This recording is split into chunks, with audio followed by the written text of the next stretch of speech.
Next topic, उसी को आगे बढ़ाते हैं और आते हैं डीएनए के अब डिस्कवरी के ऊपर। डीएनए बताइए कैसा सब्सटेंस होता है? एसिडिक सब्सटेंस होता है। कैसा होता है ये? एसिडिक सब्सटेंस होता है। मैंने क्यों होता है, मैंने इसका रीजन अभी जस्ट बता के मैं आ रहा हूँ। एसिडिक होता है सब्सटेंस, कहाँ प्रेजेंट होता है आपको बताओ?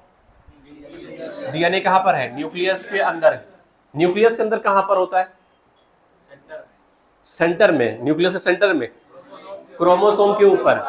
कहाँ होता है? क्रोमोसोम के ऊपर होता है। तो मैंने कहा डीएनए कैसा सब्सटेंस होता है? एसिडिक होता है। कहाँ प्रेजेंट है? न्यूक्लियस के अंदर प्रेजेंट है। सबसे पहले से किसने आइडेंटिफाई किया? सबसे पहले से आइडेंटिफाई किया था फ्रेडरिक मेस्चर ने। किसने? फ्रेडरिक मेस्चर ने इसे आइडेंटिफाई किया कि न्यूक्लियस के अंदर एक एसिडिक सब्सटेंस होता है, और मेस्चर ने इसे एक नाम दिया था। नाम क्या दिया था इसका? न्यूक्लिन नाम दिया था। तो डीएनए को न्यूक्लिन नाम किसने दिया था? फ्रेडरिक मेस्चर ने नाम दिया था। जब भी देखो, साइंटिस्ट का नाम है फ्रेडरिक मेस्चर। इन्होंने न्यूक्लियस के अंदर एक एसिडिक सब्सटेंस देखा। वो एसिडिक सब्सटेंस जो है उसके अकॉर्डिंग एसिडिक सब्सटेंस को इन्होंने क्या नाम दिया था? न्यूक्लिन। लेकिन आज हम इसे क्या कहते हैं? डीएनए कहते हैं। यानी जो डीएनए नाम है ये मेस्चर के द्वारा दिया नहीं गया, बस किसने दिया था इसे? किसी और ने दिया था। फ्रेडरिक मेस्चर ने क्या नाम दिया था इसे? न्यूक्लिन नाम दिया था। तो सबसे आपसे क्वेश्चन पूछेगा, बताओ न्यूक्लिन टर्म किसने दिया? फ्रेडरिक मेस्चर ने दिया। कब दिया? 1869। 1869, 1869। ऐसे ही मिला जुला 100 साल बाद एक डेट और इंपॉर्टेंट है आपके लिए। 100 साल बाद जोड़ लो, 100 साल। 1969 क्या हुआ था? 1969 क्या हुआ था? किसने अपना कॉन्सेप्ट दिया था? कौन सा कॉन्सेप्ट दिया था? क्लासिफिकेशन, कुछ याद आया? आर.एच. विटेकर। आर.एच. विटेकर 1969 क्या दिया था? 5 किंगडम क्लासिफिकेशन सिस्टम। कौन कौन सा किंगडम? बढ़िया ये बढ़िया है, सबसे अच्छा है। अच्छा जोक है तुम्हारा, अच्छा जोक है। वायर वाइट की डिस्कवरी जब तुम घर पे दावत खा रहे तब पढ़ाए थे। 90 गौंडा के है भाई साहब। 1900, हाँ 71, 1971, 1971 वायर वाइट की डिस्कवरी किसने किया? हाँ, कार्निवोर। देखो फालतू की बातें ना करो। 1971 में वायरवाइड की डिस्कवरी किसने किया था ये बताओ? क्वेश्चंस है। टियोडाइनर। अरे याद नहीं आ रहा भाई। क्या 1971 में कुछ और भी हुआ था जो आपको याद रखना चाहिए? क्या हुआ था? एमटीपी को लीगलाइज किया गया था। फैमिली प्लानिंग बताओ भाई कब हुई थी? 1900। हाँ नहीं भाई, अरे ये है 1950। कोई बात नहीं, बना दिया गया था ना भाई। मुझे उतनी हिस्ट्री पता नहीं है, जो भी हिस्ट्री किससे क्वेश्चन हो गए, हिस्ट्री कहीं होगा ना, मुझे नहीं पता है। मुझे इतना पता है, हाँ ये फैमिली प्लानिंग 1991, सॉरी 91 51 है। 1951, 1971 एमटीपी लीगलाइज की गई थी ना। अरे बोलो ना भाई, कुछ रूल के साथ में। इसके बाद में फिर 1971 में क्या है? वायरवाइट की डिस्कवरी। तो बताइए 1869 के अंदर न्यूक्लियस के अंदर एक एसिडिक सब्सटेंस देखा गया, उसका नाम क्या रखा गया? न्यूक्लिन। किसने रखा? फ्रेडरिक मेस्चर ने रखा था। क्लियर है ना? आज यही सब्सटेंस क्या है? डीएनए। क्या है? डीएनए। और आगे बढ़ते हैं, कह रहे उस वक्त लिमिटेशन था। हाँ भाई, इसी का नाम डीएनए है। हाँ सर एसिडिक सब्सटेंस भी था उस समय, हाँ, तो कैसे डीएनए हो गया?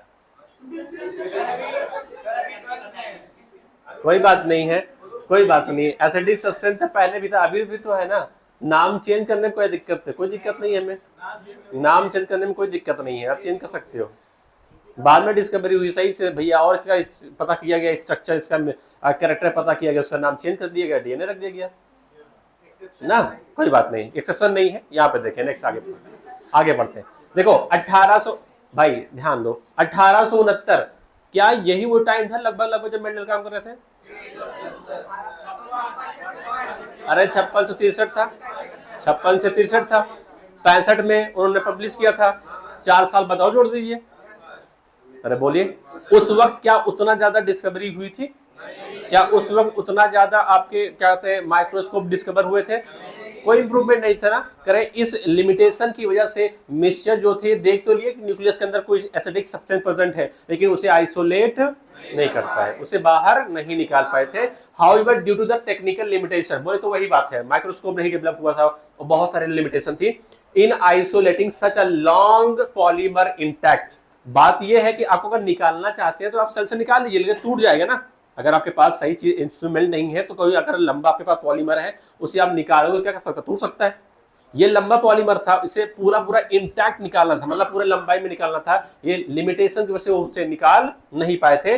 The elucidations of the structure of the DNA remain elusive for a very long period of the time. कह रहे हैं कि अगर ये देखो 1869 के अंदर जब मिक्सचर देख रहे थे कि एसिडिक सब्सटेंस प्रेजेंट है, उस वक्त लिमिटेशन था, बहुत सारे हमारे पास टेक्निकल लिमिटेशन थे, इसलिए उसे आइसोलेट पूरी तरीके से आइसोलेट इंटैक्ट उसे आइसोलेट नहीं कर पाए थे। और डीएनए का जो स्ट्रक्चर होता है उसे बनाने में, डीएनए कैसा दिखता है उसको बनाने में हमें बहुत लंबा समय लग गया। और कितना लंबा समय लग गया बताओ आप? डीएनए का जो डबल हेलिक्स मॉडल आया है कब आया है? 1953 में आया है।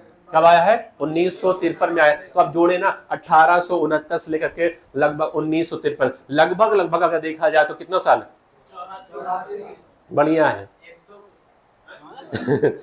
करेक्ट, लगभग 84 से 85 साल लग गए ना कि डीएनए का स्ट्रक्चर कैसा दिखता है। देख तो पहले भी लिया था हमने ना, देख तो पहले भी लिया था, लेकिन वो कैसा दिखता है, उसका स्ट्रक्चर कैसा होता, कैसे हम बनाएंगे, कैसे दिखेगा हमें, ये हमें करने में लगभग 84 से 85 साल लग गए। 1953 में ये चीज हमें पता चला, जब हमारे पास क्या हो गया, ये लिमिटेशन खत्म हो गई थी, जब हमारे पास बहुत अच्छे क्या आ गए, इंस्ट्रूमेंट आ गए, तभी तो हमने क्या किया, डीएनए का स्ट्रक्चर बना कर देख लिया। इतना क्लियर है? नेक्स्ट आगे करते हैं। बात आती है 1953 की बात आती है।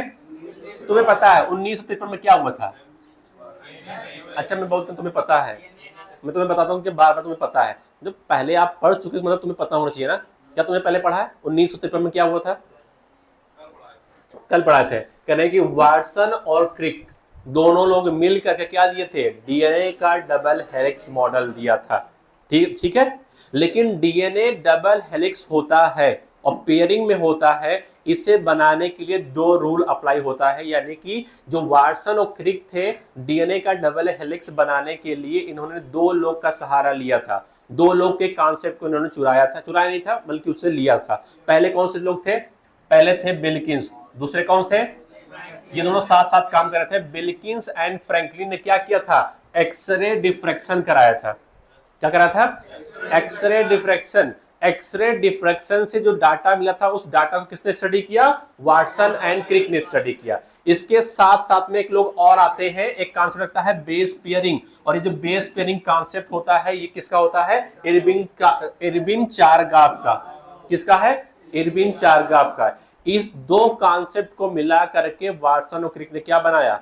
डीएनए का डबल हेलिक्स मॉडल बनाया। तो डीएनए आपका डबल हेलिक्स होता है, दोनों में आपस में क्या होती है? बेस पेयरिंग होती है। इस कॉन्सेप्ट को बनाया किसने? वाटसन और क्रिक ने। लेकिन इस कॉन्सेप्ट को बनाने के लिए किसका सहारा लिया उन्होंने? पहला सहारा किसका लिया था? एक्सरे डिफ्रैक्शन का। और वो एक्सरे डिफ्रैक्शन किसने कराया था? विल्किंस एंड फ्रैंकलिन ने कराया। और बेस पेयरिंग होती है, बेस पेयरिंग किसका कॉन्सेप्ट था? इरविन चारगाफ का। तो अगर कोई आपसे क्वेश्चन पूछे कि बताइए डीएनए का डबल हेलिक्स जिसने बनाया था, किसने बनाया? वाटसन एंड क्रिक ने। मॉडल जो दिया किसने दिया था? वाटसन और क्रिक ने। लेकिन इस मॉडल को बनाने में उन्हें किसका सहारा लेना पड़ा? 2 लोग का। पहला एक्सरे डिफ्रैक्शन हो गया, किसने कराया था? विल्किंस एंड फ्रैंकलिन ने कराया था। और दूसरा किसका सहारा लेना पड़ेगा? बेस पेयरिंग का। और बेस पेयरिंग का आंसर किसने दिया था? इरविन चारगाफ। इतना क्लियर है ना? अरे बोलो ना भाई, बढ़िया है। तो यहाँ पर आते हैं, अब एक एक बात समझते हैं। It was only in the 1953 that the Watson and Crick, comma लगा हुआ है, based on the X-ray diffraction data. किसके बेसिस पर? एक्सरे डिफ्रैक्शन डाटा, यानी एक्सरे डिफ्रैक्शन कराया गया, उससे जो डाटा आया प्रोड्यूस्ड बाय एक्सरे डिफ्रैक्शन किसने कराया? विल्किंस एंड फ्रैंकलिन कराया। देखो दोनों कामा से क्या है, अलग है ना, कामा अलग है ना। अब यहां जोड़ते हैं, Watson and Crick propose a very simple but famous double helix model, double helix model for the structure of the DNA. DNA का डबल हेलिक्स मॉडल किसने प्रपोज किया? Watson and Crick. लेकिन प्रपोज करने के लिए किसका सहारा लिया? विल्किंस एंड फ्रैंकलिन का लिया। और इन्होंने क्या किया था? X ray diffraction. इतना क्लियर? बोलो ना। आगे बढ़ते हैं। One of the hallmark of their proposal was the base pairing. कह रहे हैं कि जो आपने डीएनए का डबल हेलिक्स बनाया था उसका जो मेन कॉन्सेप्ट था वो कहां से आया? बेस पेयरिंग से आया था। बेस पेयरिंग किसने? वाटसन और क्रिक ने दिया? नहीं, किसने दिया था? एर्विन चारगाफ ने दिया था। Between the two strand of the polynucleotide chain. अब मुझे आप बताओ, मैंने आपसे कहा था जब भी आपको बेस पेयरिंग करानी पड़ेगी आपको एक चेन नहीं देखना है बल्कि कितनी चेन देखनी पड़ेगी आपको? दो चेन। और दोनों चेन के आमने सामने वाले जो पेयर होते हैं कहते हैं क्या है? बेस पेयर कहते हैं। यहाँ पर क्या लिखा है? Polynucleotide chain. कितने स्ट्रैंड है यहाँ पर? दो स्ट्रैंड है। तो दो स्ट्रैंड के आमने सामने जो बेसिस होंगे वो क्या करेंगे? आपस में पेयरिंग करेंगे। क्या करेंगे? पेयरिंग करेंगे। और इसको कहेंगे क्या हम? बेस पेयर कहेंगे। ठीक है ना। तो जो डीएनए का डबल हेलिक्स मॉडल बना है उसका सबसे इंपॉर्टेंट हॉलमार्क जो इसका कॉन्सेप्ट था वो क्या था? बेस पेयरिंग था। और बेस पेयरिंग कॉन्सेप्ट किसने दिया था? इरविन चारगाफ ने दिया था। ठीक है। However this proposal was also based on the observation of the Erwin Chargaff that for a double standard DNA. किसके लिए? डबल स्टैंडर्ड डीएनए के लिए the ratio between the adenine and thymine, ratio किसका किसका? एडेनिन एंड थाइमिन का, and guanine and cytosines are constant. यानी adenine thymine guanine cytosine का जो रेशियो है वो क्या होगा? कांस्टेंट होगा। और कांस्टेंट कितना होगा? 1 होगा। कितना होगा? 1 होगा। ये किसने कहा था? ये इरविन चारगाफ ने कहा था कि जब भी आप डबल स्टैंडर्ड डीएनए बनाओगे, क्या बनाओगे आप? डीएनए का डबल स्टैंड बनाओगे, यानी डीएनए डबल स्टैंड बनाओगे तो उसमें जो रेशियो होगा एडेनिन थाइमिन का, ग्वानिन और साइटोसिन का, कितना होगा? कांस्टेंट होगा। और कितना होगा? 1 के बराबर होता है। कितना क्लियर है ना? बताओ, इरविन चारगाफ का जो रूल है बेस पेयरिंग का वो किस पे एप्लीकेबल नहीं होता है? वो एप्लीकेबल नहीं होता किस पर? आरएनए पर। और किस पे एप्लीकेबल नहीं होता है? सिंगल स्टैंडर्ड डीएनए पर एप्लीकेबल नहीं होता है। तो अपनी एनसीईआरटी में ये वाला पॉइंट आप लिख लीजिए। Irwin चारगाफ rule is not applicable for the RNA and the single standard DNA, क्योंकि आप बेस पेयरिंग जब भी कराओगे किस में कराओगे? आप डबल स्टैंड में कराओगे।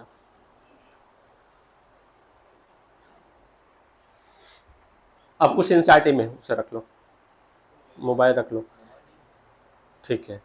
अभी कुछ चीजें और दी गई हैं जो इरविन चारगाफ ने कहा था वो एनसीईआरटी में नहीं दिया गया है, वो आपको एक्स्ट्रा लिखना पड़ जाएगा। ठीक है। चलो इसी रूल को आगे बढ़ाते हैं। जो रेशियो होता है एडेनिन थाइमिन का, ग्वानिन साइटोसिन कितना होता है? वो 1 के बराबर होता है। ये कुछ रूल्स है, जल्दी लिखो। न्यूक्लियन टर्म किसने दिया? कब दिया? 1869 में। सही है। कैसा सब्सटेंस होता है? एसिडिक। कहाँ प्रेजेंट है? न्यूक्लियस के अंदर। न्यूक्लियस कहाँ होता है? तुम्हारे बॉडी में होता है। तो कहाँ होता है? न्यूक्लियस कहाँ होता है? अरे सेल के अंदर होता है मेरे भाई। क्या बात है यार। सेल कहाँ होता है? बॉडी में होता है। सेल से मिलकर बॉडी हमारी बनती है। सेल, टिश्यू, टिश्यू से आर्गन, आर्गन से आर्गन सिस्टम। ये लिख लिया आपने। ये पता चला पूरे एनसीईआरटी खत्म, मुझे पता नहीं चला कि न्यूक्लियस कहाँ है। ऐसा तो नहीं है ना? अरे भाई ये तो पता है ना, अगर यूकैरियोटिक सेल होगा तो सेल के अंदर ही तो क्या होता है? न्यूक्लियस होता है। पूरा का पूरा एनसीईआरटी खत्म हो, दोनों एलिमेंट हो, पता चला न्यूक्लियस कहीं बाहर टहल रहा है। ऐसा नहीं होना चाहिए। सेल है, सेल के अंदर हम लोग स्टडी कर रहे हैं, न्यूक्लियस के अंदर। और न्यूक्लियस के अंदर अब आएंगे तो यहाँ पे क्या मिलेगा? क्रोमोसोम। क्रोमोसोम के ऊपर हम पढ़ रहे थे, डीएनए के बारे में पढ़ रहे हैं ना। पता चले कि सब खत्म हो गया, यही नहीं पता कि न्यूक्लियस कहाँ टहल रहा है। ठीक है। चलो चार वो तो अलग तरीका होता है उसका आने का, आ जाता है। 4 गाव का रूल है, कह रहे हैं प्यूरिन हमेशा किसके सामने आएगा, पिरामिडिन के, ठीक है ना, प्यूरिन हमेशा पिरामिडिन। कह रहे हैं जो रेशियो होता है ए और जी का, ए और जी एडेनिन और ग्वानिन किसके बराबर होगा, थायमिन और साइटोसिन के बराबर होगा। यहाँ पे देखें आप, adenine plus guanine cytosine plus sorry thymine is equal to 1, constant कितने बराबर है, 1 के बराबर, ये तो आप बोल रहे थे ना। इसके अलावा कह रहे हैं हमेशा एडेनिन सामने क्या आता है, थायमिन, और ग्वानिन सामने साइटोसिन। अरे बोलो ना भाई, यहाँ पे कह रहे हैं एडेनिन और थायमिन का रेशियो कितना होगा 1, और ग्वानिन और साइटोसिन कितना हो जाएगा 1 के बराबर। ये किसका रूल होता है, ये होता है एडेनिन चारगाफ का रूल होता है, इसे आप लिख लीजिए।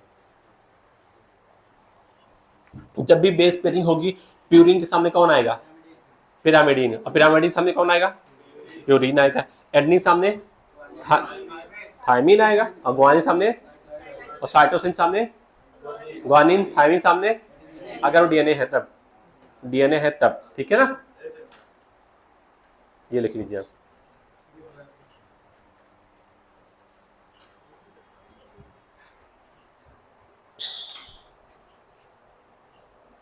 चलो अब डीएनए के बारे में थोड़ा और डिटेल पढ़ते हैं कि डीएनए का जो स्ट्रक्चर होता है उसके क्या क्या फीचर्स होते हैं।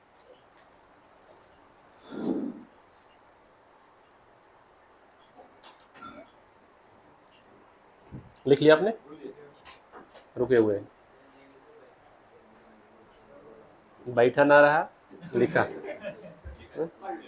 आप पढ़ लियो।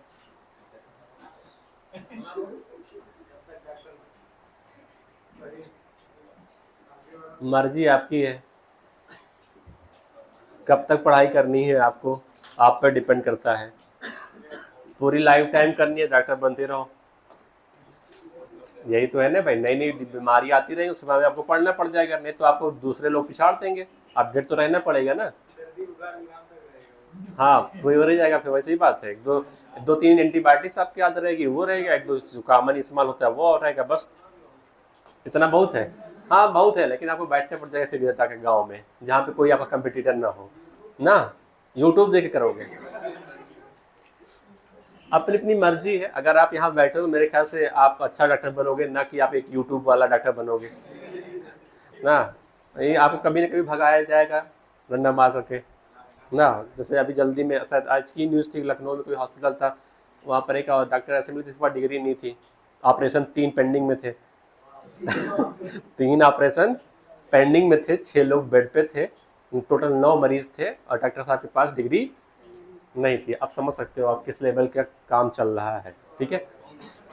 चलो आगे बढ़ते हैं, नेक्स्ट डीएनए के बारे में थोड़ा और पढ़ते हैं। लिखा है बेस पेयरिंग, क्या हुआ,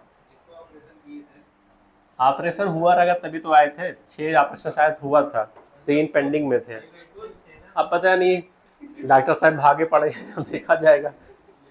the base pairing confirm a very unique property to the polynucleotide chain. देखो अगर भाई ध्यान दो, बेस पेयरिंग की वजह से बहुत इंपॉर्टेंट प्रॉपर्टी निकल के आती है पॉलीन्यूक्लियोटाइड चेन के अंदर। जैसे पहली बात, they are said to be the complementary, ये क्या होते हैं आपस में, कॉम्प्लीमेंट्री होते हैं to each other, and therefore if the sequence of base in one strand is known, अगर डीएनए के एक स्ट्रैंड के अंदर क्या बेस का सीक्वेंस है अगर वो पता चल जाए, then the sequence in the other strand can be predicted. Complementary ना, जैसे मैंने कहा था हमेशा एडेनिन के सामने कौन आता है, एडेनिन हमेशा बेस पेयरिंग से करता है, थायमिन से करता है, ग्वानिन हमेशा, साइटोसिन हमेशा ग्वानिन से, थायमिन हमेशा, अगर वो डीएनए है तब ना।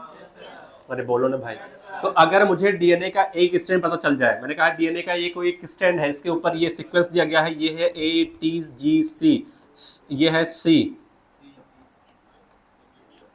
GTACGATC, ये स्ट्रैंड है ना, डीएनए का ये एक स्ट्रैंड है। तो क्या आप डीएनए का दूसरा स्ट्रैंड बता सकते हो, बना के दिखाओ। ये स्ट्रैंड होगा, इस स्टैंड पर बेस का क्या सीक्वेंस आएगा, एक के सामने एडेनिन, सामने थायमिन, थायमिन सामने एडेनिन, ग्वानिन सामने साइटोसिन, सामने ग्वानिन, ग्वानिन सामने थायमिन, यहां पर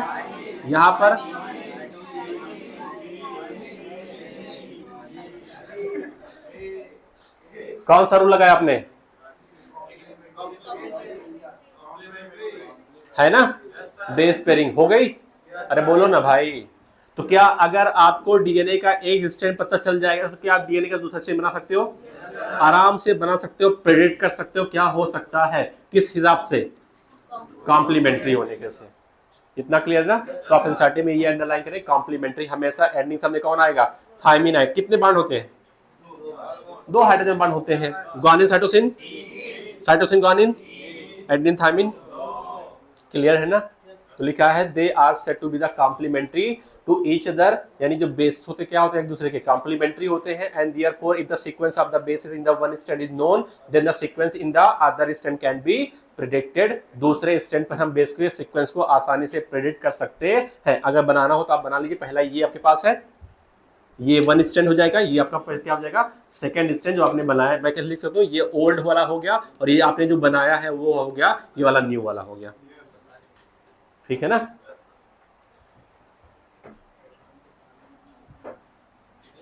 हाँ बना लो यार, बना लोगे तो अच्छा रहेगा तुम्हारे लिए।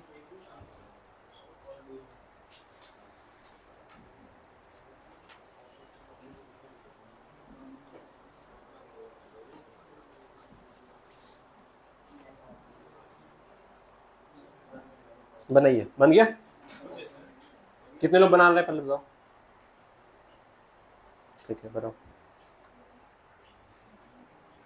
बेस पेयरिंग कैसे होती है, बेसेस आपस में कॉम्प्लीमेंट्री, एक दूसरे के कॉम्प्लीमेंट्री। इंग्लिश याद रखो, मजा नहीं आ रहा है। हाँ क्या कर रहे हैं फिर हम, नाचे, हाँ मजा आएगा।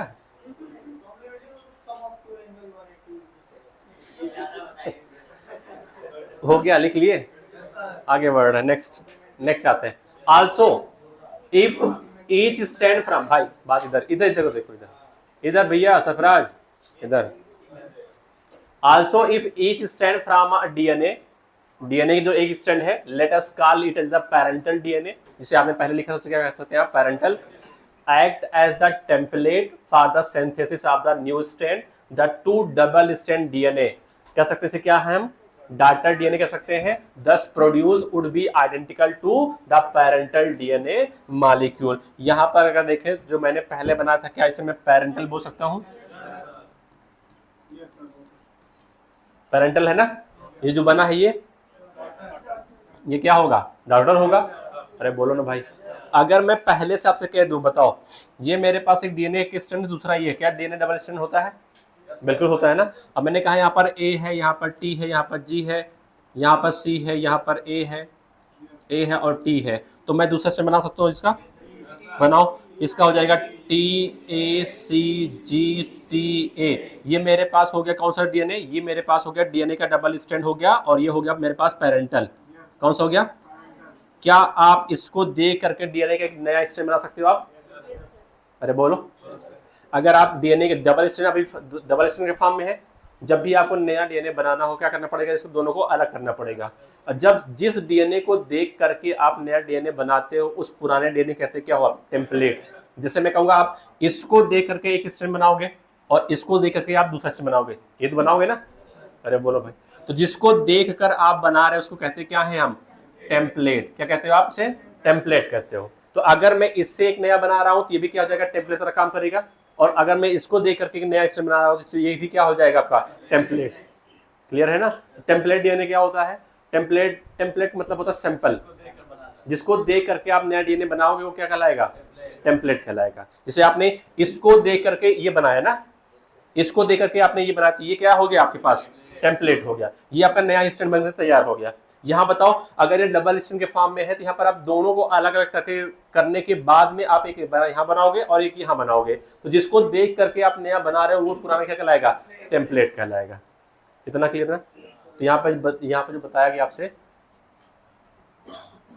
यहाँ पर आपने कहा जो जिस डीएनए को आपने पहले लिया है वो कौन सा डीएनए हो जाएगा, पैरेंटल डीएनए हो जाएगा। जो नया बनेगा कौन सा हो जाएगा, डाटर डीएनए हो जाएगा। जो आपने लिया है पैरेंटल हो जाएगा, जो बनेगा वो डाटर हो जाएगा, जिसको देखकर आप बना सकते हो, जिसको आप देख रहे हो, जिसको आप देख रहे हो, जो सैंपल आपने लिया क्या है, टेम्पलेट, जो नया बनेगा वो नया स्टैंड हो जाएगा। इतना क्लियर? पैरेंटल टेम्पलेट होता है, हाँ ठीक है ना। Because of this the genetic implication of the structure of the DNA become very clear. करें बेस पेयरिंग की वजह से डीएनए क्या होता है, एकदम आसानी से आप बना सकते हो, ठीक है। नेक्स्ट आगे बात करते हैं, यहां पर इतना हो गया। अब डीएनए के क्या क्या फीचर्स होते हैं, जो इंपॉर्टेंट फीचर हैं, हम उसके बारे में डिस्कस करने जा रहे हैं। क्या लिखा भाई? हाँ, साइलेंट लिंक ही लिखा है, हाँ मैं भी कंफ्यूज हूँ, साइलेंट नहीं लिखा है। Salient feature of the double helix structure of the DNA as the follows. यहाँ पे कौन सा डीएनए है? डबल हेलिक्स डीएनए है। डबल हेलिक्स मतलब कितने हेलिक्स है? 2 है डीएनए। अब किसके क्या इंपॉर्टेंट फीचर है वो पढ़ने जा रहे हैं। बताओ, जब भी आप कोई भी 2 पॉलीन्यूक्लियोटाइड चेन अगर बनाते हो आप, तो उसमें जो बैकबोन होती है किस चीज बनी होती है? शुगर और फास्फेट। और जो बेस होते हैं वो क्या होते हैं? प्रोजेक्टेड होते हैं, आउटवर्ड या इनवर्ड। तो पढ़ लेते हैं। It is made up of, it मतलब डीएनए ना, DNA is made up of the कितने पॉलीन्यूक्लियोटाइड चेन बना है? 2। कितने क्या? 2 पॉलीन्यूक्लियोटाइड चेन। मुझे दिखाओ, ये एक पॉलीन्यूक्लियोटाइड चेन हो गई और ये दूसरी पॉलीन्यूक्लियोटाइड चेन हो गई। तो डीएनए के अंदर कितने पॉलीन्यूक्लियोटाइड चेन होते हैं? 2 होते हैं। इतना क्लियर है? आगे पढ़ते हैं। वेयर द बैकबोन, यानी जो पॉलीन्यूक्लियोटाइड चेन का जो बैकबोन होता है वो किस चीज का बना होता है? शुगर और फास्फेट का बना होता है। और जो बेसेस होते हैं नाइट्रोजनस बेस, वो प्रोजेक्टेड होते हैं किस वर्ड? इनसाइड। यहाँ पे देखो ना भाई, बताओ यहाँ पे कितनी चेन बनी हुई है? 2 चेन बनी है। एक चेन के अंदर कितने न्यूक्लियोटाइड लगे हैं? 4। 1 2 3 4। कितने चेन है? 2 चेन है। इतना क्लियर है? बताओ यहां पर ये जो आपको दिख रहा है, ये इतना पार्ट, ये इतना पार्ट, ये और इतना पार्ट, ये जो दिख रहा है ये क्या कहलाता है? ये कहलाता है, ये बैकबोन कहलाता है। बताओ इस बैकबोन में क्या क्या आ रहा है? शुगर और फास्फेट। क्या आ रहा है? शुगर और फास्फेट। इतना क्लियर ना? ये शुगर हो गया, फास्फेट कहां गया? यहां पर 5 प्राइम होगा, तो क्या यहां पर फ्री होगा फास्फेट? बिल्कुल होगा। यहां तो फास्फेट इस्तेमाल हो गया क्या बनाने के लिए? फास्फोडाइएस्टर बॉन्ड बनाने के लिए। क्लियर है ना? तो बैकबोन किसका बना होता है? शुगर और फास्फेट का बना होता है। बताइए इस दोनों बैकबोन से अंदर की तरफ कौन निकला हुआ है? बेसेस निकले हैं, इनवर्ड या आउटवर्ड? इनवर्ड। इतना क्लियर? जैसे आपने देखा होगा लकड़ी वाली सीढ़ी, जो बांस होता है वो बैकबोन है, किस चीज का बना है? वो शुगर और फास्फेट का बना। जो बीच में डंडे लगे होते हैं वो क्या है? बेसेस है, जो अंदर की तरफ क्या हुए हैं? निकले हुए हैं। इतना क्लियर? चलो आगे बढ़ते हैं। The 2 chain have anti parallel polarity. दोनों चेन की पोलैरिटी कैसी होती है? एंटी पैरेलल होती है। पैरेलल नहीं बल्कि कैसी है? Anti parallel. अगर आप गौर से देखोगे इस चेन को, तो गौर से देखने के बाद आपको पता चल जाएगा यहां पर एंटी पैरेलल आपको दिख रहा है। भाई लास्ट तक दिख रहा है, नहीं दिख रहा है? कैसा होता है ये? Anti parallel. देखो इस वाली चेन के अंदर जो शुगर है, शुगर का देखो आप, शुगर यहां पर बताओ, शुगर के अंदर कितने कार्बन थे? रिंग के अंदर 4। गिनाओ। 1 नंबर, ये हो गया 1 नंबर, ये 2, ये 3, ये 4, यहां पर कहीं 5 होगा ना। यहां पर क्या था? क्या था यहां पर? ऑक्सीजन था। क्या था? ऑक्सीजन। यहां पर भी ऑक्सीजन, यहां पर भी है, नहीं है। अब यहां बताओ, ये वाला जो चेन बना हुआ है, इस चेन बताओ क्या शुगर जस्ट उल्टा लिखा हुआ है? बना हुआ है ना? बताओ ये कार्बन कौन सा कार्बन होगा? कैसा पता किया आपने? क्या है? नाइट्रोजन बेस जुड़ा हुआ है, जुड़ा हुआ है नाइट्रोजन बेस। ये कार्बन नंबर 1। तो ये वाला, ये वाला यहाँ पर कहीं, यहाँ पर क्या होगा? क्या यहाँ पर ऑक्सीजन होगा? यहाँ पर होगा। अच्छा, तो जो रिंग बनी है ये हेट्रोसाइक्लिक होमोसाइक्लिक? हेट्रोसाइक्लिक, तो कार्बन के अलावा दूसरा भी एलिमेंट है, तो कैसा हो गया ये? हेट्रोसाइक्लिक। बताओ ये ऊपर तरफ जा रहे हैं? अरे बोलो ना भाई। और ये वाले? अब देखो पोलैरिटी देखो, मैंने कहा था आपको 3 प्राइम और 5 प्राइम। बताओ यहाँ पर कौन फ्री है? फास्फेट फ्री है ना, तो कौन सा एंड? कैसे 3? अगर फास्फेट होगा तो 5 होगा, तो 5 होगा। यहाँ पे कौन फ्री है? 3 नंबर पर प्रेजेंट OH ग्रुप। 3 नंबर पर OH ग्रुप। मैं 2 नंबर की बात नहीं कर रहा हूँ, मैं किसकी बात कर रहा हूँ? 3 नंबर। 3 नंबर में तो OH होता है ना, तो कौन फ्री है यहाँ पर? 3 नंबर का OH। तो कौन सा प्राइम मिल जाएगा? अब बताओ तुम यहाँ पर क्या फ्री है? OH। तो कौन सा एंड? यहाँ पर क्या फ्री है? कौन सा एंड? क्या एक आपको दिख रहा है यहाँ पर ये 5 to 3 दिख रहा है? क्या दूसरा यहाँ पर आपको 3 to 5 दिख रहा है? अरे बोलो, क्या दोनों एक दूसरे के एंटी पैरेलल है? एकदम क्लियर। अगर मैं मान लेता हूँ कि मेरा ये दोनों पंजा है, यहाँ पर क्या लगा हुआ है? ये आपका शुगर और फास्फेट है, ये बेसेस है ना। दूसरा क्या है? ये शुगर और फास्फेट, ये क्या है? बेस है। दोनों कैसे हैं? एक दूसरे के। क्लियर है ना? एक ऊपर तरफ एक नीचे तरफ। यहाँ पर लिखा है कि जो आपके पास डीएनए होता है, डीएनए के जो अंदर जो 2 स्टैंड होते हैं, उनमें जो पोलैरिटी होती है वो कैसी होती है? एक दूसरे के एंटी पैरेलल होती है। कैसी होती है? एंटी पैरेलल होती है। अगर एक की पोलैरिटी क्या होगी? अगर एक की पोलैरिटी होगी 5 to 3 डायरेक्शन में होगी, एक की डायरेक्शन क्या होगी? 5 to 3, दूसरी क्या हो जाएगी? 3 to 5। अभी तक आपने क्या पढ़ लिया? डीएनए के डबल हेलिक्स मॉडल के अंदर डीएनए आपको कैसे दिखेगा? डीएनए के अंदर कितने पॉलीन्यूक्लियोटाइड चेन होंगे? 2 होंगे। पॉलीन्यूक्लियोटाइड चेन के अंदर जो बैकबोन होगी किसकी बनी होगी? वो शुगर फास्फेट की। बेस कहाँ निकला होगा? इनसे। ठीक है ना? दोनों चेन एक दूसरे के एंटी पैरेलल होने के पीछे रीजन क्या है? इनका अरेंजमेंट दिखाई दे रहा है, शुगर का अरेंजमेंट दिखाई दे रहा है। क्लियर है ना? अगर एक चेन आपकी 5 to 3 होगी, दूसरी कैसी होगी? अगर एक 3 to 5 है, दूसरी। इतना क्लियर है ना? चलो आगे बढ़ते हैं। अगला पॉइंट। अच्छा, इसे अंडरलाइन भी करना है आपको। कर लिया? बहुत फास्ट चल रहा है। 5G कोई बात नहीं, आने वाला है। क्या आने वाला है? क्या 4 तारीख? अरे नहीं, आने वाला है। कौन? Elon Musk. ये क्या है? ये कौन सी बला है? नाम नहीं सुना आपने ना? स्टारलिंक सैटेलाइट से डायरेक्ट नेट पर, कहीं कोने में रहना, आप आराम से बैठ करके देखने रहना वीडियो। ठीक है? हाँ, नुकसान नहीं होगा। अपना अपना मर्जी है, जो भी देखना होगा, किसी का नुकसान नहीं होगा। इन्वायरमेंट का कौन देख रहा है? इन्वायरमेंट भाई बहुत सारे सैटेलाइट है, कोई दिक्कत नहीं है, उतना नहीं है। पता नहीं बीच में कहाँ से आ गया इन्वायरमेंट। हमें इन्वायरमेंट से क्या मतलब है? वो डायरेक्ट मतलब वो देखो कर क्या रहे हैं भाई मेरे भाई, वो अपना बिजनेस एक्सपेंड कर रहे हैं ना, तो वो इंडिया में भी आना चाहते हैं। इंडिया में वो बात कर रहे हैं बीएसएनएल के साथ में। बीएसएनएल के साथ में पैसा ही पैसा होगा। बीएसएनएल के साथ जुड़ना चाहते हैं वो, तो वो अपना जो सिस्टम होता है वो डायरेक्ट सैटेलाइट के थ्रू इंटरनेट चलाते हैं भाई साहब। तो जो भी होगा अपना अपना काम है, लेना भी चाहिए। बिजनेस तो हमें से करेंगे ना, तब तो लेंगे भी। कब आएंगे?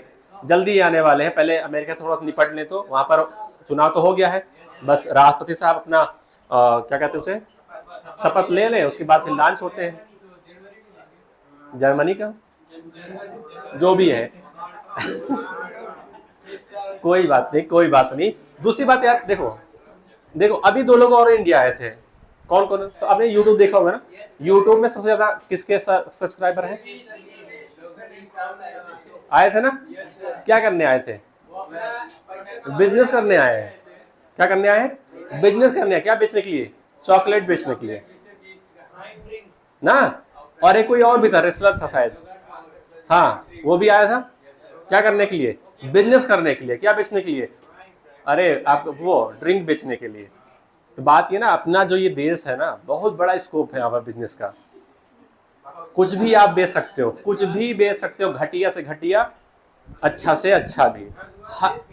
हाँ होता है, सब कुछ होता है यहाँ पर, सब कुछ बिकता है। बात ये खरीदने वाला और होना चाहिए, बस सब कुछ बिकता है भाई। तो दोनों लोग देखो कितने ज्यादा माइंडेड है, मतलब सब्सक्राइबर भी हमारे ज्यादा है, मतलब हमारे पास हम लोग हमें जानते भी हैं। अच्छा खासा पूरा दुनिया छोड़ के कहाँ चले जाए, जहाँ पॉपुलेशन क्या है सबसे, इन्हें पता है ना कि चाहे हम एक ही बात खरीदेंगे, लेकिन खरीदेंगे जरूर चॉकलेट। कहते हैं ना कि हम किसी को नाराज, जो हमारा देश है यहाँ पर जितने भी क्या कहते हैं गेस्ट आते हैं, हम नाराज, हम मेहमान नवाजी करने बहुत आगे हैं। चाहे एक ही बार खरीदेंगे जरूर। और 60 ग्राम कीमत शायद अच्छी खासी है। कितनी है? 400 रुपए की। अब जितनी भी हो, मुझे सस्ता है नहीं, कम पे करोगे तो महंगा है। तो बात यही है कि हमारे यहाँ कंजम्पशन बहुत खतरनाक तरीके से हो रहा है। और सबसे खतरनाक क्या चल रहा है इस वक्त? जो आप खाना खा रहे हो, खाने में जो ऑयल इस्तेमाल हो रहा है खतरनाक इस्तेमाल हो रहा है। जितने भी ब्रांडेड, जो इतने भी ब्रांड है, आप ब्रांड के पास जाते तो खरीदने के लिए ब्रांड ही, आप जो मिलता है आपको ब्रांड नहीं मिलता है, वो आपको सारे के सारे डुप्लीकेट मिल रहे हैं इस वक्त, जितने मार्केट में अवेलेबल है। हाँ, अच्छी बात है, खाना कम खाओ, ज्यादा अच्छा रहेगा, बॉडी आपकी फिट रहेगी, खुद फाइगोसाइटोसिस करेगी, बॉडी एकदम फिट रहेगी। कम खा नहीं कहना खाना नहीं खाओ, खाना खाओ लेकिन अच्छा खाओ। ठंड आ गई ना, ठंड आ गई है, अरे आज कोहरा भी पड़ा है, तो ठंड आ चुकी है। अब इसमें जितने ऑयल होंगे, जितने मार्केट में ऑयल है, उनकी हकीकत पता चल जाएगी कि कौन तेल है कौन तेल नहीं है ना। कुछ भी टैग लगा हो उस पर, फॉर्चून का लगा हो, किसी का भी लगा हो, लेकिन वो क्वालिटी अपनी बता देती है। अगर वो हाई क्वालिटी का है, ब्रांडेड आपने खरीदा है और ब्रांड से ही आ रहा है, कंपनी से ही डायरेक्ट आ रहा है, तब तो ठीक है। नहीं तो लोकल मार्केट में इतना ज्यादा ऑयल अवेलेबल है कि आप पहचान ही नहीं पाओगे कौन सा लोकल है कौन सा ब्रांडेड वाला है। खाते हो आप ब्रांड के नाम से, पैसा देते हो आप ब्रांड वाला, खा के आ रहे हो, जहर खा रहे हो आप। तो बहुत सोच समझ से खाना तेल। पहले सरसों तेल खाएंगे, अरे पहले सरसों पैदा होगी, तुम लेके आओगे उसे, तभी तो खाओगे ना। जो मार्क रखी है, ठीक है, बिजनेस करना स्टार्ट कर दो। अभी तक कितना पॉइंट पढ़ा आपने? कौन कौन सा कह रहे, समझ में नहीं आया? पहला, 2 पॉलीन्यूक्लियोटाइड चेन है, बैकबोन शुगर फास्फेट की बनी है, बेस पेयर इनवर्ट है, एंटी पैरेलल। एंटी पैरेलल क्यों है? शुगर के अरेंजमेंट की वजह से ना। अब आते हैं थर्ड पॉइंट पर, लिखा है the bases in the 2 strand are paired. जो बेस होते हैं वो 2 स्ट्रैंड कैसे होते हैं? वो पेयर्ड के फॉर्म में होते हैं थ्रू द हाइड्रोजन बॉन्ड। यानी जो बेस पेयरिंग होती है वो किस बॉन्ड की वजह से होती है? हाइड्रोजन बॉन्ड की मदद से होती है। फॉर्मिंग बेस पेयर, जब 2 स्टैंड के, ये एक स्टैंड हो गया, ये हो गया आपके पास दूसरा स्टैंड, दोनों स्टैंड की जब बेस आपस में क्या करते हैं? पेयरिंग करते हैं, तो बनता क्या है? बेस पेयर बनता है। क्या बनता है? Base pair. और बेस पेयर बनाने के लिए किस बॉन्ड का इस्तेमाल करते हो आप? Hydrogen bond. इतना क्लियर हो गया?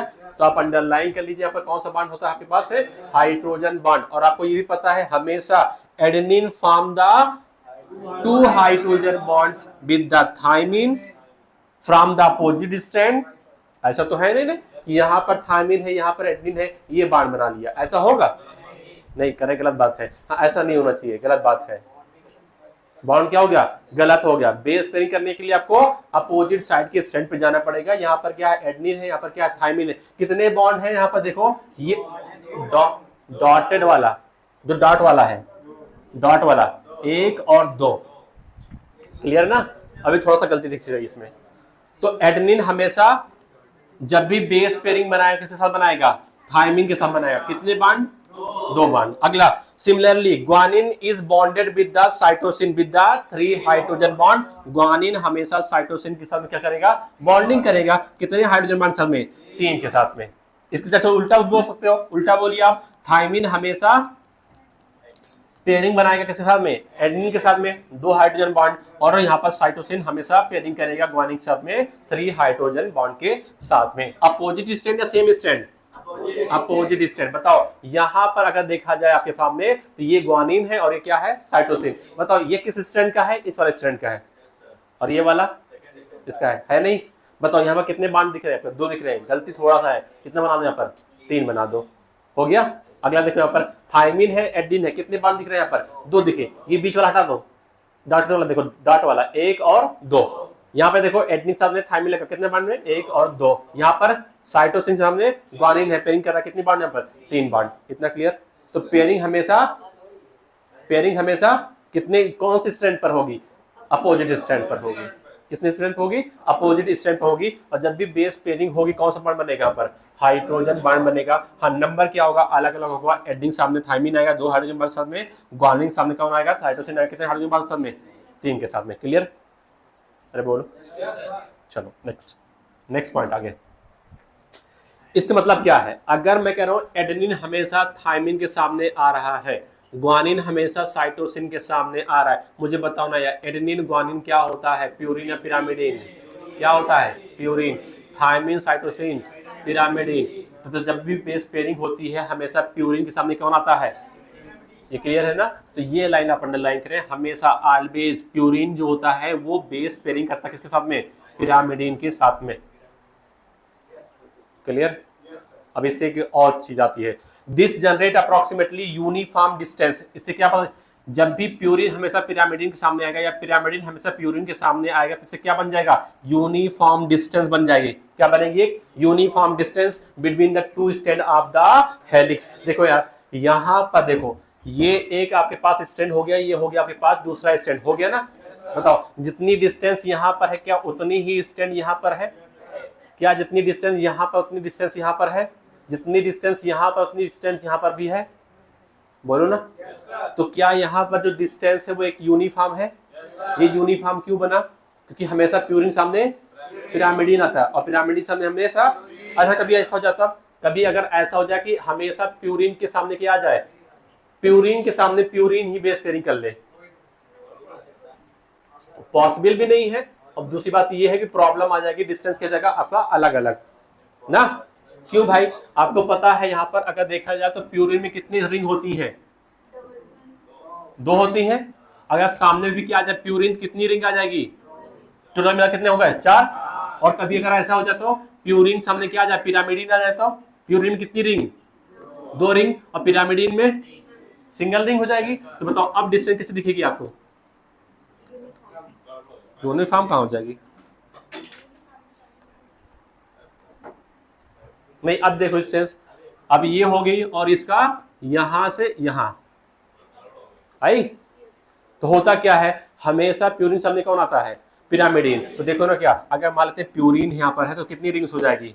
2 हो जाएगी, और पिरामिडिन में सिंगल। ये हो गया। यहां पर क्या है बोलो भाई? ये प्यूरिन है और ये क्या है? पिरामिडिन। अगला देख लेते हैं, यहां मान लेते हैं क्या बनाते हैं, यहां बना लेते हैं क्या हम? यहां पर मेरे सामने क्या एक रिंग है, एक रिंग मतलब कौन आ गया? पिरामिडिन आ गया। यहां पर कितनी रिंग हो जाएगी? प्यूरिन। तो कितनी रिंग हो जाएगी? एक ये और ये दूसरी। तो क्या अभी भी डिस्टेंस क्या है? कांस्टेंट है। ठीक है ना? तो बात आती है मेरी ये कि हमेशा बेस पेयरिंग किसके बीच में होती है? प्यूरिन और पिरामिडिन के बीच में होती है। इससे क्या पता चलता है कि अगर हमेशा बेस पेयरिंग जो होगी प्यूरिन और पिरामिडिन के बीच में होगी, जो डिस्टेंस होता है वो हमेशा कैसा रहेगा? यूनिफॉर्म डिस्टेंस होगा between the two strand of the helix. Helix के 2 स्ट्रैंड के बीच में जो डिस्टेंस एक यूनिफॉर्म है, ये किसकी वजह से है? बेस पेयरिंग की वजह से है। भाई नहीं समझ में आ रहा है? ये एक स्टैंड है, ये है दूसरा स्टैंड। इन दोनों स्टैंड के बीच में हमेशा जो डिस्टेंस है वो क्या है? सेम है, यूनिफॉर्म है ना। क्यों है? Due to the base pairing. क्योंकि जब भी बेस पेयरिंग होता है, बेस पेयरिंग के बाद हमेशा प्यूरिन किसके सामने आता है? पिरामिडिन सामने आता है, और पिरामिडिन प्यूरिन के सामने आता है। इतना क्लियर हो गया? तो मुझे बताओ ना यहाँ पर कि ये क्या है? ये प्यूरिन है, पिरामिडिन है? ये क्या है? अरे बोलो बढ़िया। ये क्या है? पायरिमिडिन। ये क्या है? प्यूरिन। ये क्या है? ये क्या है? ये क्या है? ये बोलो ना भाई। तो हमेशा प्यूरिन सामने पिरामिडिन या पिरामिडिन सामने। क्लियर है ना? बेस पेयरिंग की वजह से ही 2 स्ट्रैंड के बीच में जो डिस्टेंस होती है वो क्या होती है? कांस्टेंट होती है। यूनिफॉर्म है, कांस्टेंट है। ठीक है, नेक्स्ट आगे पढ़ते हैं। The two chains are coil in the right handed fashion. दो चेन है, कौन सी 2 चेन? ये पॉलीन्यूक्लियोटाइड जो चेन होती है, इसमें हमेशा क्या होती है? क्वाइलिंग। अभी मैंने आपको क्वाइलिंग एक्सपेंड करके दिखाया है। इसमें क्या होती है? क्वाइलिंग होती है। जब भी क्वाइलिंग होती है किस डायरेक्शन में होती है? राइट हैंड फैशन में होती है, यानी राइट हैंडेड क्वाइल होता है। यानी जो हमारा डीएनए होता है वो किस क्वाइलिंग उसकी होती है, किस हैंड पर होती है? वो राइट हैंडेड। कैसे होती है वो? राइट हैंडेड होती है। इसे आप अंडरलाइन करें, राइट हैंडेड क्वाइलिंग होती है।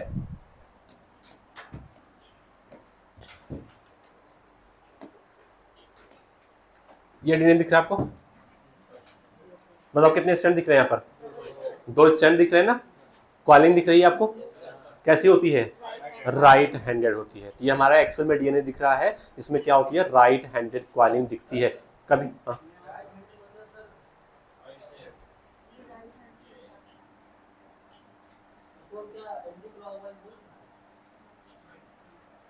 नहीं, ऐसा तो नहीं, ऐसा तो नहीं होना चाहिए। वो छोड़ो, आप यही पढ़ो बस। Right handed. नहीं, इतना कंफ्यूज नहीं होना है, बस सिंपल सी बात है, सिंपल सी बात है। आपको कौन सा हैंड लेना है? Right hand. जैसे आप क्या करना है, देखो यार मैं बता रहा हूँ आपको, आपके पास दो वायर हैं, वायर ले लिए दो, एक स्टैंड ये हो गया, दूसरा स्टैंड ये, कैसे घुमा दोगे आप इसे? राइट हैंड में घुमा देना बस। जब आप राइट हैंड में घुमाओगे तो आपको कॉइलिंग दिख जाएगी, ठीक है। डीएनए का और बात आगे बढ़ते हैं, चलो भाई इधर ध्यान दो। बात करते हैं किसी हम पिच की। डीएनए में the pitch of the helix, helix का जो पिच होता है वो कितने डिस्टेंस का होता है? 3.4 नैनोमीटर। कितना होता है डिस्टेंस का? 3.4 नैनोमीटर होता है। अगर आप नैनोमीटर को कन्वर्ट करोगे किसमें? मीटर के अंदर, तो एक नैनोमीटर बराबर 10⁻⁹ मीटर। इतना है क्लियर ना? अरे बोलो यार। तो एक पिच की डिस्टेंस कितनी होती है? 3.4 नैनोमीटर। और एक पिच के अंदर कितने बेस पेयर होते हैं? 10 होते हैं।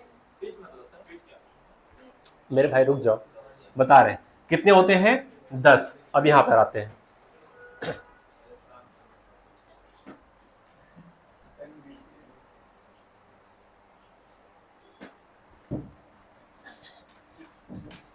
चलो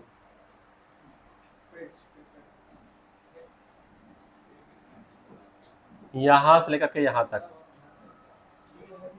कंप्लीट पिच, एक पिच में बताओ कितने बेस पेयर हैं? नहीं, एक बेस पेयर कितने हैं? 10। और एक पिच की डिस्टेंस कितनी है? 3.4 नैनोमीटर, ठीक है ना? तो बताइए एक में कितने बेस पेयर है? 10 है। कितने हैं? 10 है। तो बताइए दो बेस पेयर के बीच में डिस्टेंस कितनी हो जाएगी?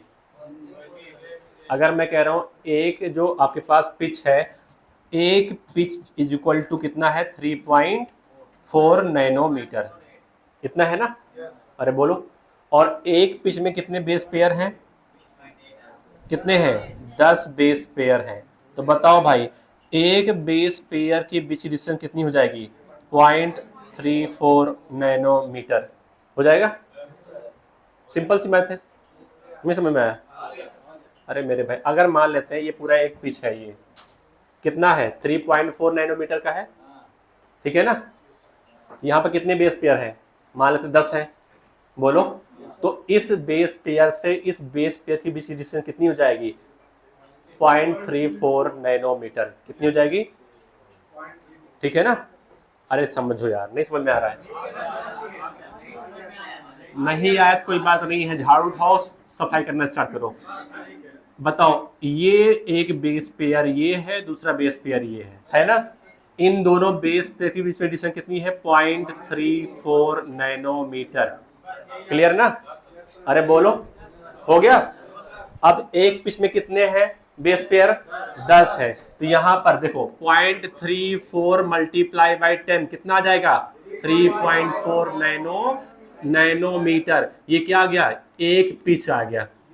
तो बताओ एक पिच की डिस्टेंस कितनी होती है? 3.4 नैनोमीटर।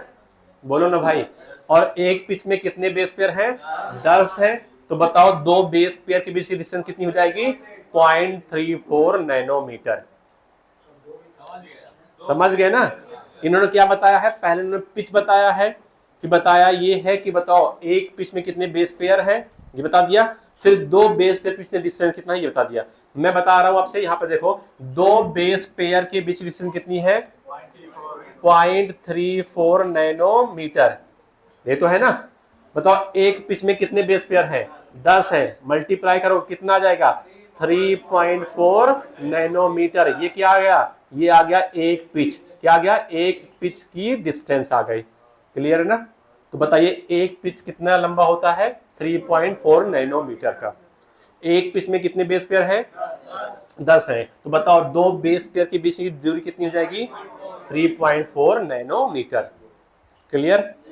चलो आगे बढ़ते हैं। अच्छा अगर बताओ यहाँ पर मैं कह देता आपसे, यहाँ पे ये बता दो, अगर मैं आपसे कहता कि यहाँ पे जो है आपके पास है एक पिच जो है वो 3.4 नैनोमीटर की है ना, बोलो। और एक पिच के अंदर मान लेते हैं यहाँ पर 12 बेस पेयर है। अब बताओ दो बेस पेयर के बीच की डिस्टेंस कितनी होगी?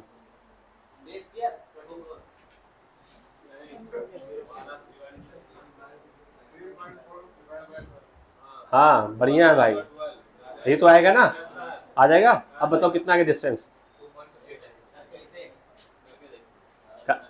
अरे भाग नहीं दे पा रहे हो तुम लोग, करो यार। 3.4 भागे 12 करो।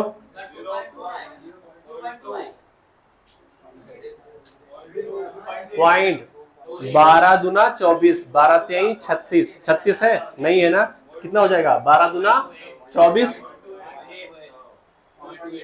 0.28 इतना आएगा।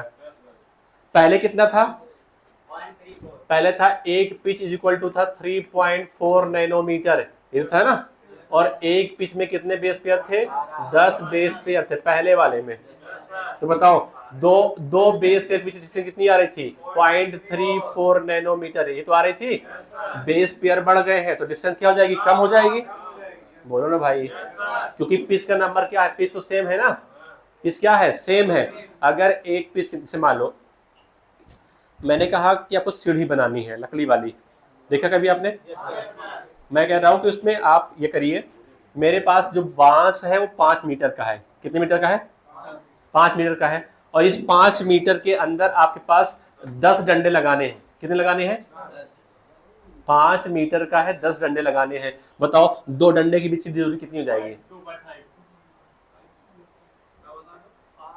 अच्छा 5 मीटर 0.5 आते आते लगाओगे ना। अरे बोलो, नहीं समझ में आ रहा है मेरे को। 5 फुट का ये है पूरा, मुझे 10 डंडे लगाने हैं, कितने दूर पर लगाओगे आप, लगाओगे ना 0.5 पर। बोलो अगर मैं कह रहा हूं अभी भी ये 5 फुट का ही है और डंडे के नंबर बढ़ गया 12 हो गया, अब क्या दो डंडे के बीच की दूरी कम हो जाएगी, बिल्कुल कम हो जाएगी। देखो ना यहाँ पर पिच कितनी है 3.4, यहाँ पर कितनी है 3.4, यहाँ पर कितने बेस पेयर है 10 है, यहाँ पे कितने हैं 12। जब 10 था तो दो के बीच में डिस्टेंस कितनी आ रही थी 0.34, अब 12 कितना आ रहा है 0.28, तो कम हो गया डिस्टेंस, बढ़िया ना।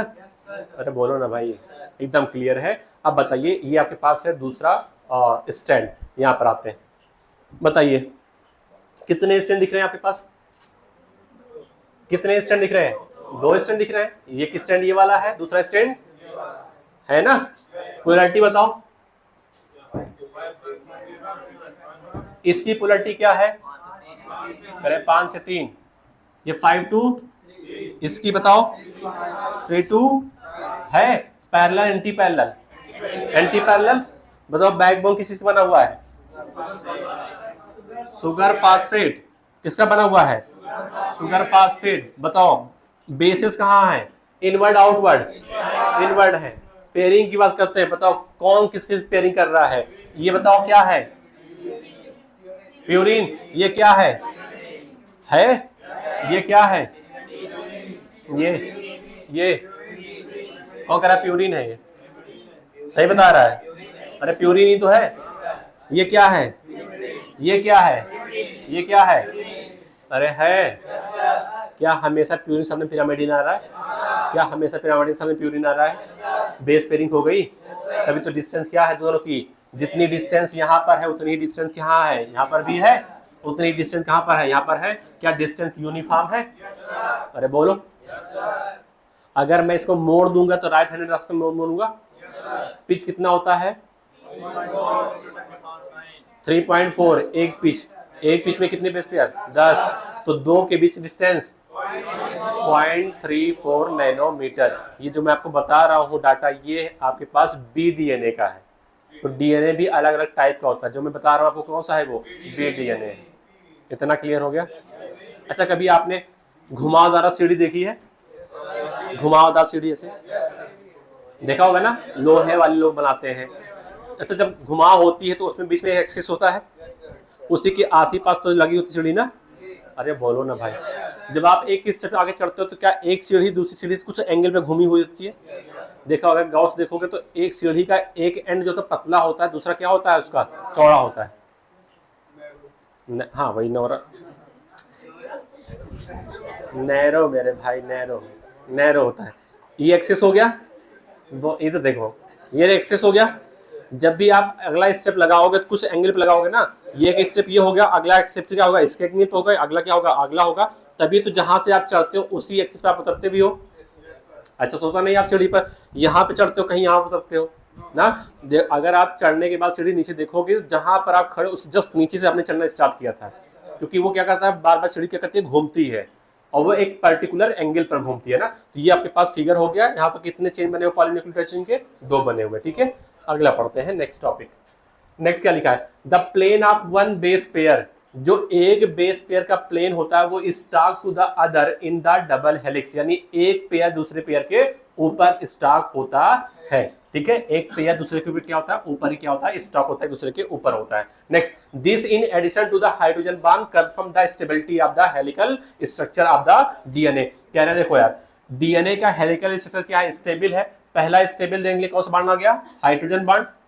बोलो, अगर यहाँ बताओ, अगर यहाँ पर हाइड्रोजन बॉन्ड ना होता, यहाँ पर इन दोनों के बीच में हाइड्रोजन बॉन्ड ना होता, तो क्या दोनों के दोनों चेन स्टेबल होते, ना होते ना। इन दोनों चेन को आपस में बांधने के लिए कौन सा बॉन्ड आ गया, हाइड्रोजन बॉन्ड। इसके बाद देखो ना, क्या ये एक बेस पेयर है, क्या दूसरा बेस पेयर ये है, क्या तीसरा ये है, अरे बोलो ना भाई। अगर मैं इसको ऐसे पलट दूं, पलट दिया आपने, तो क्या यहाँ पर एक आ गया, क्या इसके ऊपर दूसरा आ गया, तीसरा आ गया, चौथा आ गया, अरे बोलो ना भाई। क्या इन सबका प्लेन एक दूसरे के ऊपर है, बिल्कुल ऊपर है ना। इससे क्या होती है, डीएनए का जो स्ट्रक्चर होता है क्या होता है, एक्स्ट्रा स्टेबल बन जाता है। तो हाइड्रोजन बॉन्ड के अलावा और कौन स्टेबिलिटी देता है, अगर क्वेश्चन आपके ये आता है तो आप बताएंगे हाइड्रोजन बॉन्ड डीएनए के डबल स्ट्रैंड को स्टेबिलिटी देता तो है, साथ साथ में जो बेस पेयर होते हैं वो दूसरे के ऊपर क्या होते हैं, स्टॉक्ड होते हैं, उसकी वजह से भी क्या हो जाता है, स्टेबिलिटी बढ़ जाती है डीएनए की। कितना क्लियर।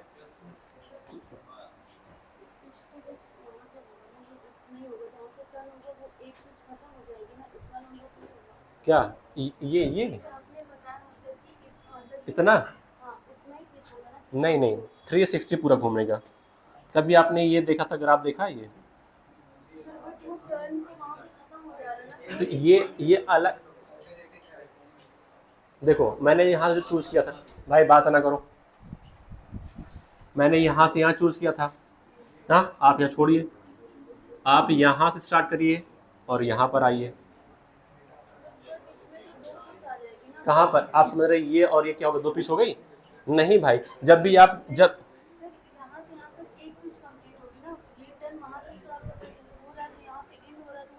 जहां से स्टार्ट होगा उसी एक्सेस में एंड हो रहा है।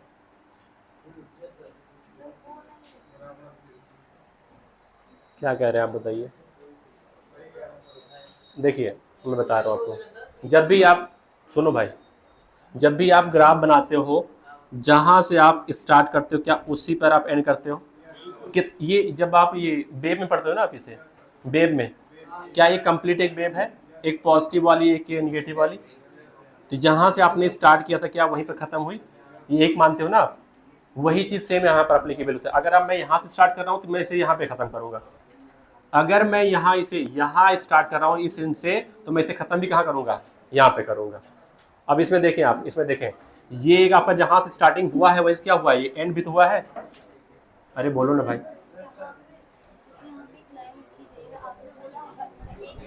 अब अभी क्लास के बाद आप क्लास में उसमें देख लीजिएगा। देखो देखो यहाँ देखो, पहले सब लोग देखो, अगर मैं इसे यहाँ से स्टार्ट करता और मैं इसे यहाँ एंड कर देता, बताओ दोनों आप एक्सिस सेम है, नहीं है। इसका यहाँ पर आ रहा है और इसका यहाँ पर आ रहा है। यहाँ पे देखो, यहाँ मैंने स्टार्ट किया है, खत्म मैंने कहाँ किया, यहाँ पर। क्या दोनों आमने सामने हैं, ठीक है ना। तो जहाँ से स्टार्ट हो वहीं पे क्या हो, खत्म हो, उसे कहते हैं कि हम एक पिच कहते हैं, ठीक है ना। आगे बात करते हैं। देखो हाँ सर बताओ, हेलिक्स ही तो क्या है, अरे हेलिक्स ही तो क्या है, पिच है भाई, पिच ही क्या है, हेलिक्स है। यहाँ पर कितने हेलिक्स, बहुत सारे हैं ना, पिच बहुत सारे, हेलिक्स भी क्या होंगे, बहुत सारे होंगे एक डीएनए के अंदर। नेक्स्ट आगे पढ़ते हैं, सॉरी सेम सही है ना, अरे इसके आगे ही पढ़ाना था आपको, हाँ ठीक है। नेक्स्ट पढ़ते हैं, compare the structure of the purine and the pyrimidine. आपको प्यूरिन और पिरामिडिन का स्ट्रक्चर क्या करना है, कंपेयर करना है। देखते हैं, can you find out why the distance between the 2 polynucleotide chain in the DNA remain the almost constant. क्यों कांस्टेंट होती बताओ, डीएनए के अंदर पॉलीन्यूक्लियोटाइड चेन के अंदर डिस्टेंस हमेशा कांस्टेंट क्यों होती है, क्योंकि हमेशा प्यूरिन सामने क्या आता है, पिरामिडिन आता है। देखो ना यहाँ पर ये एडेनिन है, अरे बोलो ये क्या है, ग्वानिन, ये क्या है, प्यूरिन है, ये भी क्या है, प्यूरिन है ना। इसके सामने कौन आ गया, पिरामिडिन आ गया। इसके सामने कौन आ गया, पिरामिडिन आ गया। बताओ ना भाई, जितनी डिस्टेंस इसकी उतनी डिस्टेंस की है। तो जब भी दोनों एक दूसरे के ऊपर आएंगी ये डिस्टेंस हमेशा क्या आ जाएगी, कांस्टेंट हो जाएगी। ठीक है, next, the proposal of the double helix structure for the DNA and it's simplicity in explaining the genetic implications become the revolutionary. कह रहे हैं कि डीएनए का डबल स्ट्रक्चर डिस्कवर होने की वजह से और डीएनए का जो स्ट्रक्चर होता है सिंपल होने की वजह से ये क्या हो गया, एकदम रिवोल्यूशनरी हो गया। आपके पास जेनेटिक्स पढ़ने में और सारा आसानी हो गई। ठीक है, नेक्स्ट सेंटेंस यहां पर आता है, वेरी सून, कह रहे हैं डीएनए का डबल हेलिक्स देने के तुरंत बाद, कह रहे हैं कि क्रिक, देखो अभी तक जो था टॉपिक वो अलग था, अभी तक जो टॉपिक था वो क्या था, पूरा डीएनए के बारे में था। फिर से पढ़ लेते हैं एक बार फिर से, बस आपको एक बार रिवाइज करना है। बताओ डीएनए के डबल हेलिक्स जो आपके पास मॉडल है उसके पास इंपॉर्टेंट फीचर क्या है। पहला फीचर क्या है बताओ, कितने पॉलीन्यूक्लियोटाइड चेन, 2, बैकबोन किसकी बनी है, बेसिस इनसाइड ना। अगली बात करते हैं, next, anti parallel, 5 to 3, 3 to 5 sugar के अरेंजमेंट की वजह से। ठीक है, ये तो पॉइंट हो गया। अगला पॉइंट क्या आपके पास है, अगला पॉइंट आपके पास ये है कि हमेशा बेस पेयरिंग जब भी होगी वो अपोजिट स्टैंड के बीच में होगी। किस बांड से होगी, हमेशा एंडिंग के सामने थायमिन, कितने बांड, ग्वानिन के सामने साइटोसिन, कितने बांड, 3। तो देखा जाए तो प्यूरिन के सामने पैरामिडिन, और इसी की वजह से होता क्या है, डिस्टेंस जो होती है हमेशा कैसी होती है, यूनिफॉर्म। इतने पॉइंट हो गए। नेक्स्ट आगे बढ़ते हैं, अगला पॉइंट आपके पास ये लिखा हुआ है, भाई बातें ना करो, हेलिक्स जब भी आप बनाओगे तो कौन सा आप फैशन से रोटेट करोगे आप, राइट हैंड में। इतना क्लियर हो गया। एक हेलिक्स जो होता है, एक पिच की डिस्टेंस कितनी है, 3.4, और एक पिच में कितने बेस पेयर यहाँ पर 10 है। तो बताओ 2 बेस पेयर के बीच में डिस्टेंस कितनी हो जाएगी, 0.34। क्लियर है ना। नेक्स्ट आगे ये फिगर आपके सामने बना हुआ है। अगला पॉइंट बढ़ते हैं, यहाँ पर स्टेबिलिटी बात करते हैं। नेक्स्ट लिखा हुआ आपके पास, जब भी आप डीएनए का डबल हेलिक्स बनाओगे तो एक बेस पेयर दूसरे बेस पेयर के ऊपर स्टॉक होता है, एक बेस पेयर दूसरे बेस पेयर के ऊपर क्या होता है, स्टॉक होता है। इसकी वजह से डीएनए की स्टेबिलिटी क्या होती है, बढ़ जाती है। डीएनए के पास स्टेबिलिटी क्यों थी, पहले क्या वाला था, हाइड्रोजन बांड। इसके साथ साथ में हाइड्रोजन बांड के साथ साथ में बेस जो पेयर होते हैं वो दूसरे पर क्या होते हैं, स्टॉक होने की वजह से स्टेबिलिटी क्या हो जाती है, बढ़ जाती है। इतना क्लियर ना। नेक्स्ट कह रहे हैं डीएनए का डबल हेलिक्स डिस्कवर होने की वजह से हुआ क्या है, आपके पास बहुत सारा रिवोल्यूशन आया है, बहुत सारे हम मॉलिक्यूलर बेसिस को पढ़ सकते हैं। इतना क्लियर ना। अरे बोलो, अब ये खत्म होता है, डीएनए का स्ट्रक्चर खत्म हो जाता है। इसके बाद आते हैं कौन, क्रिक आते हैं। कौन आते हैं, क्रिक आते हैं। कह रहे हैं डीएनए का डबल हेलिक्स देने के बाद तुरंत बाद, मैंने आपसे कई बार कहा था जो वाटसन थे वो छोटे थे, क्रिक जो थे थोड़ा सा ज्यादा एज के थे। ठीक है ना। तो पहला तो काम कर लिया इन्होंने मॉडल का। अगर अगली बात कर रहे हैं कि क्रिक ने अकेले काम करना स्टार्ट किया। Very soon Franklin Crick propose the central dogma. क्या प्रपोज किया इन्होंने, central dogma in the molecular basis molecular biology which state that the genetic information flow from the, जो जेनेटिक इंफॉर्मेशन होती है वो कहां से कहां फ्लो करती है, डीएनए से आरएनए, आरएनए से प्रोटीन। यानी जो जेनेटिक इंफॉर्मेशन फ्लो करने का तरीका है वो किसने बताया था, हमें क्रिक ने बताया था। उसे कहते क्या है हम, सेंट्रल डोगमा कहते हैं। तो क्वेश्चन आता है बताओ सेंट्रल डोगमा किसने दिया, क्रिक ने दिया। किसने दिया, केवल क्रिक ने किया। और इन्होंने बताया कि जो जेनेटिक इंफॉर्मेशन होती है वो इंफॉर्मेशन किसके पास है, डीएनए के पास है ना। अरे बोलो, इंफॉर्मेशन डीएनए के पास है, लेकिन इस इंफॉर्मेशन से हम क्या बनाते हैं, प्रोटीन। तो कह रहे हैं जो जेनेटिक इंफॉर्मेशन फ्लो करते हैं किस फॉर्म में फ्लो करती है, वो डीएनए से आरएनए और आरएनए से प्रोटीन। इस पैटर्न में क्या करती है, जेनेटिक इंफॉर्मेशन फ्लो करती है। इसे कहते हैं क्या है, हम सेंट्रल डोगमा कहते हैं। और ये फिगर बना हुआ है, एनसीईआरटी का है। देखो डीएनए के पास इंफॉर्मेशन मौजूद है, डीएनए से क्या बनेगा, एमआरएनए बनेगा, और इस प्रोसेस का नाम ट्रांसक्रिप्शन। एमआरएनए से क्या बनेगा, प्रोटीन, प्रोसेस का नाम ट्रांसलेशन। और आरएनए से डीएनए से डीएनए बनना रेप्लिकेशन। क्लियर है ना। आगे बात करते हैं, ये अंडरलाइन कर लो आप, सेंट्रल डोगमा। नेक्स्ट बात, इन सम वायरसेस, किस बात करते हैं हम, वायरस की बात करते हैं। The flow of information is in the reverse direction. कह रहे हैं जो इंफॉर्मेशन फ्लो करती है वो भाई रिवर्स डायरेक्शन में करती है। यानी कि जो सेंट्रल डोगमा है उसका एक्सेप्शन कहां मिलेगा आपको, वायरसेस में मिलेगा। कहां से कहां फ्लो करेगी, from RNA to the DNA, RNA से डीएनए। अब बताओ यार, अगर देखो आरएनए से डीएनए आएगा तो कौन सी बात हो जाएगी यहाँ पर, रिवर्स ट्रांसक्रिप्शन। क्या कोई वायरस, आपको पता है क्या कोई वायरस है जहां पर इंफॉर्मेशन इनवर्ट जा रही थी? HIV पढ़ा था ना आपने, HIV। आगे बढ़ते हैं, can you suggest a simple name to the process, इस प्रोसेस का नाम क्या है? रिवर्स ट्रांसक्रिप्शन नाम है। रिवर्स ट्रांसक्रिप्शन प्रोसेस को डिस्कवर किसने किया था? एमिन एंड बाल्टीमोर। तो आप लिख लीजिए आगे, आपके एनसीईआरटी में बना हुआ है, ये सेशन में क्वेश्चन पूछा गया था कि वायरसेस के अंदर जो इंफॉर्मेशन होती है वो अपोजिट चलती है, यानी आरएनए से कहां चलती है? डीएनए की तरफ। और इस प्रोसेस का नाम क्या होता है? अगर आरएनए से क्या बन रहा है? डीएनए बन रहा है, इस प्रोसेस का नाम क्या होता है? Reverse transcription. कहां मिलेगा आपको? वायरसेस के अंदर मिलेगा। क्या ये सेंट्रल डोग्मा का एक्सेप्शन है? सेंट्रल डोग्मा कहता है कि डीएनए से आरएनए, आरएनए से प्रोटीन बनेगी। ये क्या कह रहा है? आरएनए से क्या बन रहा है? डीएनए। रिवर्स ट्रांसक्रिप्शन किसने डिस्कवर किया था इसे? टेमिन एंड बाल्टीमोर ने। इतना क्लियर? ठीक है भाई, हाँ बाल्टीमोर। आज के लिए इतना ही, कल मिलते हैं। तो कल पढ़ाते हैं आपको हम पैकेजिंग ऑफ द डीएनए।